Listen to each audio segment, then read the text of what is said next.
کسی بھی بندے کو کوئی بھی مسئلہ دینی پوچھنا ہو تو اس کو شرم نہیں کرنی چاہیے. پہلے تو میں یہ بات کر دوں نا, لیکن کبھی کبھی آپ لوگوں کو ایسا ایکسپیرینس بھی رہا ہوگا کہ اس سوال کرنے والے نے ایسا سوال کیا کہ آپ لوگ ایسے ہاتھ پیٹ پہ رکھ کے ہنس رہے ہیں کہ یار تو کیا پوچھ رہا ہے بھائی. تو کوئی ایسا ایکسپیرینس یاد ہے حضور؟ جی ایسے بہت سارے ہوئے ہیں ہمارے ساتھ. مثال کے طور پر ایک مرتبہ میں حاضری پیش کر رہا تھا تو ایک بندے نے کہا جی میں نے مسئلہ پوچھنا ہے. تو میں نے کہا جی اگر شرعی مسئلہ ہوگا تو کہا بالکل بالکل شرعی مسئلہ ہے. میں نے کہا بتائیے. بولا حضرت آدم علیہ السلام کا قد کتنا تھا, مجھے یہ بتایا. اللہ, آپ حاضری پیش کر رہے تھے. ہاں, تو میں نے کہا یہ شرعی مسئلہ تو نہیں ہے, شرعی مسئلے کا تعلق تو آپ کو نماز بوجھ گئے. کہہ رہا وہ اللہ معاف کر دے گا, سانو پہلے پیو دا تو پتا ہونا چاہیے ساڈے پیو دا قد کتنا تھا. مطلب وہ مجھے آگے سے دلیل دے رہا ہے کہ مجھے میرے ابے کا پتا ہونا چاہیے, اس کا قد میرے ابے کا پتا ہونا چاہیے.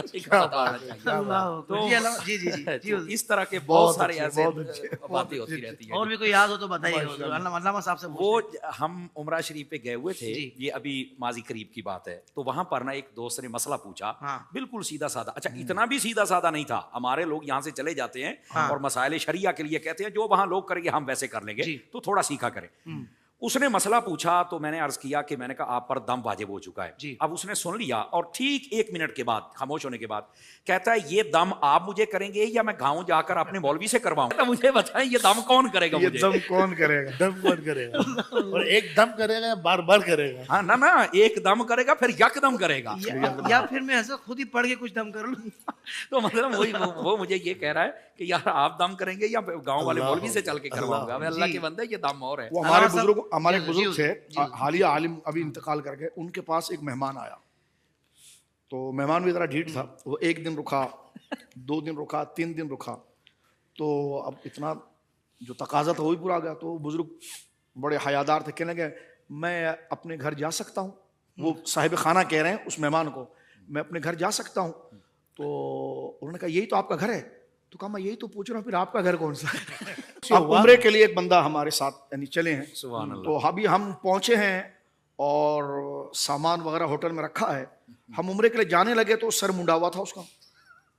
سر اس کا منڈا ہوا تھا, جبکہ آپ جانتے ہیں کہ سب کو پتا ہے کہ عمرے کے سارے ارکان پورے کرنے کے بعد آخری رکن سر منڈنا ہے. تو اس سے ہمارے گروپ لیڈر نے پوچھا بھائی تم نے سر کیسے منڈا؟ اس نے کہا یار وہ حجام کی دکان خالی تھی. میں نے کہا بعد میں تو منڈنا ہی ہے. تو میں نے کہا جناب جو ہے وہ پہلے ہی آ کر اپنا میں سر منڈا لیتا ہوں. تو میں نے کہا پھر ٹھیک ہے وہی دم والی بات ہے. ہم نے کہا اس کے لیے تم تیار ہو. ایسے میرے ساتھ ہوا ایک بار, ہم گروپ لے کے گئے عمرے کے, تو ایک فیملی تھی 4-5 افراد کی نا, وہ ہم سے بچھڑ گئی. وہاں بچھڑنا کتنا آسان ہوتا ہے آپ کو اندازہ ہے. تو بچھڑ گئی کافی, ہم نے عمرہ کر لیا, پھر ہوٹل میں بھی آ گئے. 4 گھنٹے بعد وہ واپس آئے. میں نے کہا حضرت آپ ساتھ کیا تھا, آپ 4 گھنٹے لیٹ آ رہے ہیں؟ تو کہا آپ نے تو طواف ساتھ کروایا, اس کے بعد ہمیں چھوڑ دیا, ہم تو صحیح کرنے چلے گئے. تو میں نے کہا صحیح کرنے ہم بھی گئے تھے, پھر ملے نہیں آپ. کہا ہم نے کیا, ہم گئے اور آپ نے کہا تھا 7 چکر لگانے ہیں. ہم صفا سے مروہ گئے, مروہ صفا ہے 1 چکر, پھر دوبارہ گئے, پھر واپس آئے 2 چکر, اس طرح ہم نے 14 چکر لگا لیے. اللہ, اب بتائیں تو اس طرح 3-4 گھنٹے مزید لگ گئے. یہ سیکھ کے جانا چاہیے. ہمارے ایک دیہات کا یہ جو دیہاتی جنگوی بولی ہوتی ہے نا جی, تو اس میں بھی میں ایک چھوٹی سی بات, وہ ایک بندہ حج کرنے کے لیے گیا نا, تو اس سے جب واپس آیا تو آپ پوچھا جا رہا ہے کہ مکہ مدینہ, تو اپنی بولی میں کہیں بہت سونا ہے, تینوں میں کہ دساں چس آ گئی. اس نے کہا جی ٹھیک ہو گیا. اس نے کہا یہ بتاؤ کہ جو مناسک کے حج تھے کیسے پورے کیے؟ وہ آگے سے کہنے لگا کہ جی دے بندے جان دے ادا ہی میں مٹور پمدا ہوں. یعنی اس کا مطلب جدھر بندے جا رہے تھے میں بھی ادھر ہی تھا. اس نے کہا اچھا یہ بتاؤ شیطان کو کنکریاں ماری تھی؟ کہہ رہا نہیں. اس نے کہا کیا ہوا ہے؟ کہہ رہا وہاں, یعنی اب اس کی بولی میں بولتا ہوں, کہندا اوتھے رش بڑا سی, میں تو دور ہی گاڑی گوڑی کاٹ کے آ گیا. اس کا مطلب کہہ رہا وہاں رش بہت تھا, میں نے دور سے ہی اس کو برا بھلا کر واپس آ گیا, میں نے تو اس کو کنکریاں کو نہیں ماری. مطلب وہ کہہ رہا ہے غصہ ہی نکالنا ہے نا. حج سے ریلیٹڈ بڑے معاملات ہوتے ہیں. شاہ جی قبلہ کے ساتھ حج میں تھے, ایک بندہ پوری رات, اچھا ذبیحہ خانہ جو ہوتا ہے وہ تھوڑا دور ہوتا ہے مینا شریف سے تھوڑا سا, تو ایک بندہ پوری رات مینا کے خیمے میں گھوم رہا ہے.